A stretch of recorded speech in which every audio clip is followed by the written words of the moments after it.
Magandang araw po muli sa inyong lahat at binabati po namin kayo sa pagbati ng Islam na sinasabing Assalamualaikum warahmatullahi wabarakatuh.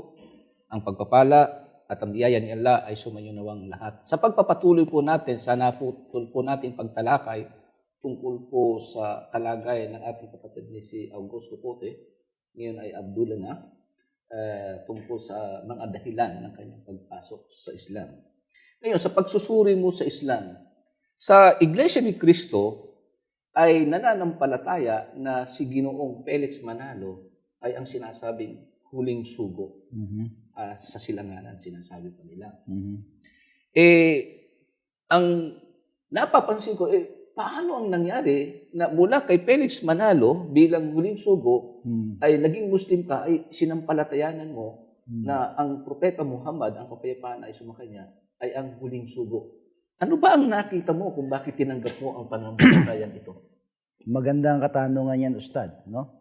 At yan ay sasagutin natin sa pamamagitan ng mga talata sa Biblia na aking napansin na ito ay tumutugon sa iisang tao na walang iba kundi si Prophet Muhammad sallallahu alaihi wasallam, na ating iisa-isahin punto por punto kung papaano ito ay credible, logical, na dapat naman talagang sampalatayanan, hindi lang ako, kundi lahat na makababasa nito.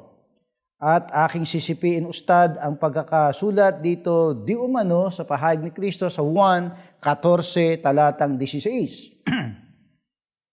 At hihingin ko sa Ama at kay bibigyan niya ng isa pang mang-aaliw upang makasama ninyo siya magpakailanman. Ito ang espiritu ng katotohanan na hindi kayang tanggapin ng sanlibutan. Ayan. So yung sinasabi diyan na isa pang mang-aaliw, ibig sabihin, mayroon talaga na isa pang darating. Yan ba ay yung tinusukoy mo na tungkol sa huling propeta na si Yan, Muhammad? tumutukoy sa kanya yan. Sapagkat ang sabanggit dito, siya anyi makakasama ninyo magpakailanman. Sa makatwid, yung ini-endorsong ito ni Jesus Christ, no, ay propeta na magpakailanman. Pagka sinabi nating magpakailanman, wala nang susunod pang propeta pagdating niya. At meron pang description na binanggit dito sa Mateo 12:42 na ganito ang sinasabi na tumutugon, no, sa katangian ni Prophet Muhammad sallallahu alaihi wasallam. 12:42 ng Mateo. Pakibasa. Ang reyna ng timog ay tatayo sa paghukom na kasama ng lahing ito. At hahatulan niya ito sapagkat nanggaling siya sa mga dulo ng daigdig upang makinig sa karunungan ni Solomon. At masdan ninyo, may isang higit na dakila kaysa kay Solomon ang narito. So may darating na propeta na mas dakila pa kaysa kay Haring Solomon. Alam natin si Haring Solomon, talaga namang very famous, no? Talaga namang grandioso ang kanyang pagiging hari sa lahat ng mga hari, ano? Sa kanyang panahon na itayo yung pinaka-moske, samantalang sa panahon kanyang tatay na si Haring David, si Prophet David alayhis salam, ay puro tent lang ang pinagsasambahan noon, di ba? Sa panahon ni Haring Solomon, doon na itayo yung moske, di ba? So, talaga namang napakayaman din naman. Kilalang kilala si Haring Solomon sa pagiging pinakamatalino, no? Pinamakapangyarihan, sikat na sikat sa kanyang kapanahunan. Pero ang pagdating ng propetang ito ay talaga namang kapansin-pansin sapagkat mas dakila pa siya kaysa kay Solomon. At yon sa endorsement ni Prophet Jesus Christ alayhis salam, sinasabi niya na ito ay propetang magpakailanman. At para dumating ito, para bago dumating ito, sinabi rin niya sa John 16:7, di umano ang ganito. Gayon may sinasabi ko sa inyo katotohanan, makabubuti sa inyo na ako'y umalis, sapagkat kung hindi ako aalis, ang mga aaliw ay hindi darating sa inyo, ngunit kung ako'y umalis, siya'y susuguin ko sa inyo. So mayroong pang susuguin, kaya nga aalis si Jesus Cristo. Tapos may kapalit. May kapalit. Oo. So ito yung tinutukoy mo ng mga bahagi ng mga ini-endorso ni Yesu Cristo na nasusulat sa Biblia sa pagdating ng huling propeta na si Muhammad, ang kapayapaan. At saka tama-tama, mayroong pinaka talata dito sa Biblia, sa Deuteronomy 33:2, na ganitong sinasabi, yung pinaka-succession of prophethood. Meron bang sinasabi ng ganyan dyan sa Biblia? Basahin natin. Ganito sinasabi, Ustad. At kanyang sinabi, ang Panginoon nang galing sa Sinai. Sinai. At lumitaw sa Seir patungo sa kanila. So si naman yun. Yun. Siya'y lumiwanag mula sa bundok ng Paran. At siya'y may kasamang laksa-laksang mga banal. Sa kanyang kanang kamay ay ang kanyang sariling hukbo. Yun, may binabanggit dito. Lugar ang tinutukoy dyan, Sinai. Sinai, Seir, Paran. Ipaliwanag mo nga ng gusto kung ano itong mga lugar Yung sinasabing Sinai, yun ang pinakabundok ng Sinai. No? Kung saan doon ay isinugo si Moses, pumunta siya doon sa bundok ng Sinai at ibinigay sa kanya doon yung Torah. O yung kautosan. Yung kautosan.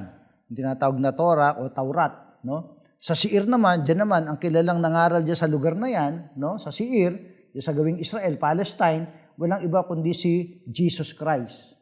Kasi ang Seir, ito ay south ito ng bahagi ng Juda. Nasa Juda yan. Yung area na yan. So dyan ipinanganak at dyan nangaral si Jesus Cristo. Yan, dyan nga. So talagang tumutukoy sa kanya yan. So nakakadalawa na tayo. At ito pa, ang sabi pa rito, siya'y lumiwanag mula sa bundok ng Paran.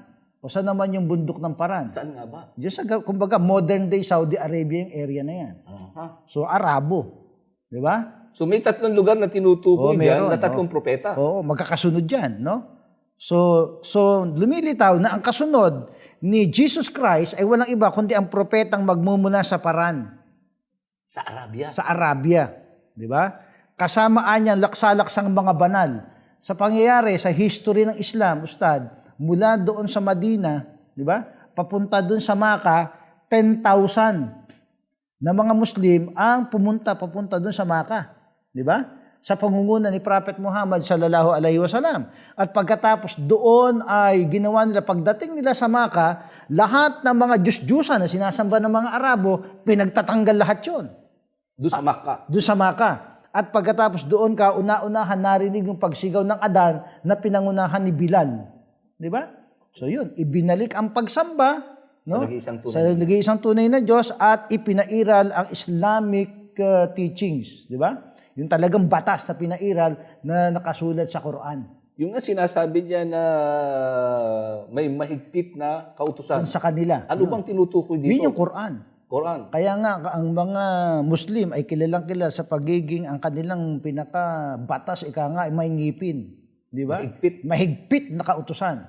Diba? Yan ay nabasa ko sa Revised Standard Version is fiery law. Fiery law. Talagang namang mahigpit. Yun. So yung tinutukoy palang tatlo doon na lugar ay walang iba kundi kay Moises. Kay Jesus. Sa Paran ay Prophet Muhammad sallallahu alaihi wasallam. Wala namang ibang lumitaw na propeta, nag-angkin na siya sinugo ni Allah, maliban sa huling propeta, Prophet Muhammad sallallahu alaihi wasallam. At saka meron pang kakambal na hula yan, Ustad, na ang mismong nagsabi, dito sa Biblia, ay ang Diyos mismo. Ang sabi dito sa Deuteronomy 18:18 to 19, ganito ang sinasabi.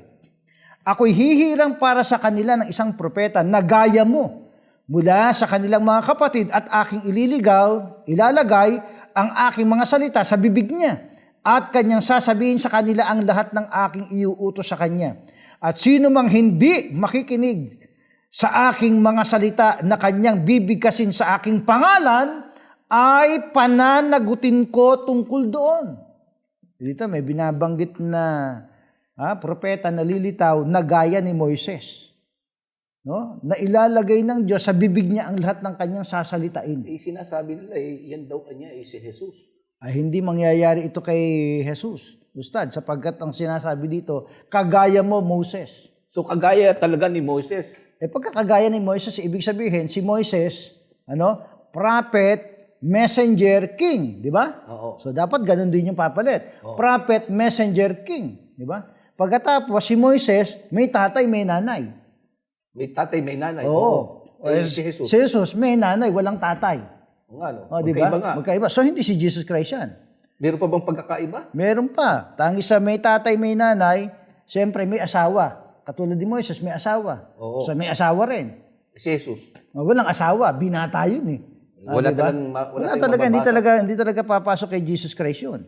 Di ba? pagkatapos talaga nangasiwa ng husto, pinangasiwaan ng kanyang mga nasasakupan bilang hari at propeta ng Diyos. So maliwanag na itong mga talata na ito sa Biblia ay naghahatid sa atin upang tanggapin na mas credible na ang huling propeta ay walang iba kundi ang Prophet Muhammad. May peace and blessings of Allah be upon him. Kasi pagka sinabi mong sugo, Ustad, mayroong tinatawag na aklat eh. Aklat. Sugo eh. Si Felix Manalo, mayroon ba siyang dinalang aklat na kasulatan? Medyo mabigat na salitain, ano? Pero pasintabi, ano? Hindi tayo nagsasalita ng masama dito. Sinasabi lang natin ang totoo, walang dalang aklat. Kundi bagkus ang ginamit lang din ay Biblia. Samantala nakigamit lang ng Biblia. Pero kung sasabihin nating sugo, talaga merong pasugo. No? Ang pasugo aklat. Halimbawa, si Prophet Ibrahim alayhisalam, ang ibinigay sa kanya ay suhuf, di ba? Scrolls and tablets of Ibrahim. Okay. Pagkatapos si Moses ay binigay naman sa kanya Taurat, kautusan. Doon naman kay Haring David naman, no? Prophet Dawud alayhisalam, ang binigay naman sa kanya Zabur o Psalms of David. Ang binigay naman kay Jesus Christ alayhisalam, ang binigay naman sa kanya ay Injil or the Gospel of Jesus. Ebanghelyo. Kaya ang binigay naman kay Prophet Muhammad sallallahu alaihi wasallam kung tawagin naman ay Quran. At yung Quran na yan, Ustad, ay mababasa mo rin sa Biblia. Ibig sabihin, ang Biblia ay nagbibigay ng pahiwatig na mayroong Quran. Meron. Ito, basahin natin dito sa ang ang description ng Biblia sa pagdating ng tinatawag na aklat na Quran. Dito sa Isaias 28, Gs hanggang 11, ganitong ating mababasa. Sapagkat tuntunin at sa tuntunin, tuntunin sa tuntunin, bilin at bilin, bilin at bilin, dito'y kaunti, dooy kaunti. Hindi, kundi sa pamamagitan ng mga utal na labi at ng ibang wika ay magsasalita ang Panginoon sa bayang ito. So mayroong tinutukoy doon na bilin at bilin, batas, mga paunti-unti. Tuntunin, bilin at bilin, dito'y kaunti, do'y kaunti. Paano nangyari yun na ang tinutukoy dyan ang Quran? Paano alam natin, ipaalam natin sa ating mga kababayan, sa mga televiewers natin, na ang Quran ay ibinigay, pinahayag ni Allah subhanahu wa ta'ala, kay Prophet Muhammad sallallahu alaihi wasallam sa loob ng 23 years. Ay yung sinasabi niya na little. Paunti. Kaya nga dadating ngayon yung revelasyon. Hindi naman isang bagsak lang yan eh. Darating na naman sa ibang araw, di ba? Sa iba't ibang pangyayari, sa iba't ibang pagkakataon. Dumarating yung billion, tuntunin na tuntunin. Hanggang sa makumpleto within 23 years. Yan ang Quran. Walang ibang aklat na ganyan ang nangyari, maliban lang sa Quran. At sinabi, at ang pinakapagkakakilalan pa kay Prophet Muhammad sallallahu alaihi wasallam sa pagkakahula ni Propeta Isaias, dito sa Isaias 29:1, ang sabi dito, ganito sinasabi, 29:12. Ito sinasabi. Okay? Nang ang aklat ay ibigay sa isa na hindi marunong bumasa, na sinasabi, iyong basahin ito.